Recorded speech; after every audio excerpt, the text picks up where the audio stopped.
Latihan. Apakah maksud aruhan elektromagnet? Aruhan elektromagnet adalah penghasilan DGE teraruh apabila terdapat gerakan relatif antara konduktor dengan medan magnet. Ataupun kita boleh cakap dari segi pemotongan flux magnet, iaitu penghasilan DGE teraruh apabila terdapat pemotongan flux magnet oleh konduktor. Pun boleh juga. Ataupun kita kata terdapat perubahan medan magnet oleh pergerakan konduktor, oleh konduktor yang memotong flux magnet pun boleh. Dia macam-macam situasi kita boleh buat dekat sini lah. Tak semestinya ayat sebiji macam buku teks itu. Okey, 2A, nyatakan hukum Faraday. Hukum Faraday, ingat dia akan cerita tentang magnitude DGE tu. Magnitude tu maksudnya magnitude DGE yang dihasilkan ataupun magnitude DGE teraruh berkadar terus dengan kadar pemotongan flux magnet. Okey, itu adalah hukum Faraday. Dia berbeza dengan hukum Lenz lah. Hukum Lenz dia cerita tentang arah arus. So hukum Lenz kata apa? Arah arus yang terhasil menentang perubahan flux magnet yang menyebabkan arus itu.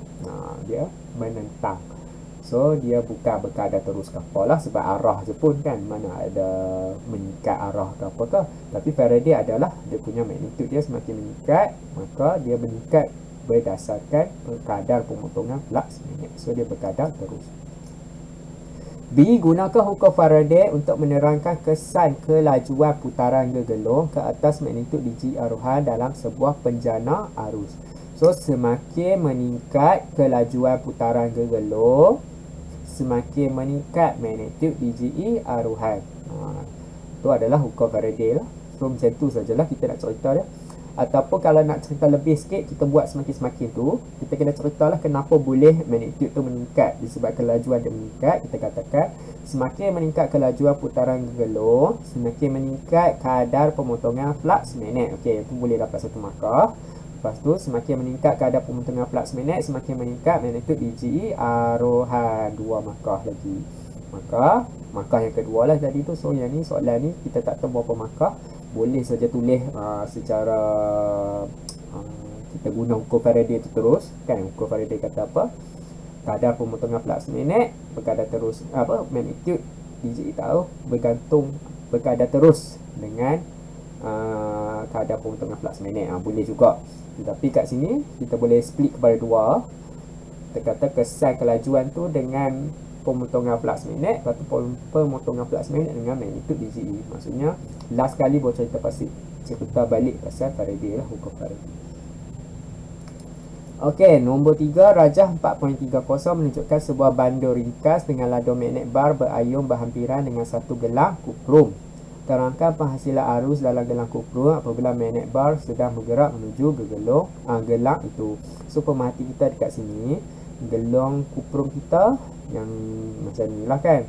So kita tak tahu yang mana satu di depan, mana satu di belakang ni. Kalau kita tengok dekat sini, mata kita ni memang kita nampak bulat saja kan. Tapi kalau kita nak guna hukum Lenz lagi tu, ataupun petua genggaman tangan kanan, kita kena pastikan gegelung ni kita kena set di depan dia mana, belakang dia mana. So saya set yang belakang macam ni di depan lah. Yang ni adalah di depan. So yang sebelah sini di depan, sebelah sini belakang. Depan tu maksudnya dia, kalau kita ada gegelung tu memang nak masuk ke dalam mata kita. Yang belakang tu menjauhi lah.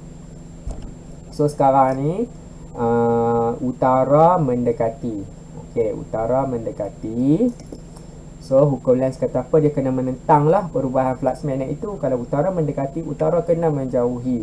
So apa yang akan berlaku? Kita kena letak kutub utara di sebelah kiri. Kutub yang sama lah. Tu basically konsep dia, kutub dia kena sama. Kutub dia utara, north di sebelah kiri, selatan di sebelah kanan. So ingat, kalau magnet tu menjauhi, kutub kena sama. Kalau magnet tu menjauhi pula. Magnet itu mendekati, kutub kena sama. Magnet tu menjauhi, kutub dia kena berbeza. Contohnya utara mendekati, maka kutub dia utara lah. Kalau selatan mendekati, kutub dia selatan. Yang dekat dengan magnet tu. Kalau utara menjauhi, kutub dia kena selatan. Kalau selatan menjauhi, kutub dia kena utara. Okay, yang mendekati sama kutub, yang menjauhi lain kutub. So dekat sini kita guna kita punya genggaman tangan kanan, arah ibu jari arah utara, jari saya yang lain tu semua tunjuk ke atas kukunya menunjuk ke atas, maka kita katakan arah dia ke atas dan ke belakang. So kalau kita tengok daripada pemerhati itu, dia pusing arah lawan jam.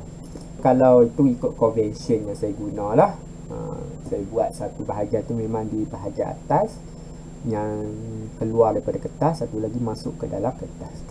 So cara nak terangkan penghasilan arus ni, apabila utara mendekati ke arah gelang kupro, maka di hadapan gelang kupro itu adalah kutub utara disebabkan hukum Lenz. Okey, lepas tu arah arus aruhan yang mengalir di dalam kupro adalah arah lawan jam, mengikut petua genggaman tangan kanan. So kita kena sebut hukum Lenz, kita kena sebut petua genggaman tangan kanan. Okey, B pada kedudukan pemerhati di hadapan gelang seperti yang ditunjukkan dalam rajah 4.30, nyatakan sama ada arus dalam gelang kupro tersebut mengikut arah jam atau melawan jam. Lawan jam lah, tadi kita dah kata. Terangkan kesan arus dalam gelang kupro ke atas gerakan magnet bar itu. Kesan dia, arah arus adalah menentang perubahan flux magnet yang terhasil, yang menyebabkannya. So itulah kesan arus itulah. Kalau utara mendekati, maka dia kena menentang pergerakan utara yang mendekati itu. So utara kena menjauhi. Kalau dia selatan mendekati, dia kena menentang pergerakan selatan yang mendekati itu, maka selatan kena menjauhi. Seperti itulah cara kita kata kesan dia, kesan arus dalam gelang kupro ke atas gerakan magnet bar itu. Arus akan berubah arah lah. Okey, kalau arah gerakan lah. Tapi kalau magnet tu semakin laju masuk, maka kita kata magnitude arus pula yang berubah.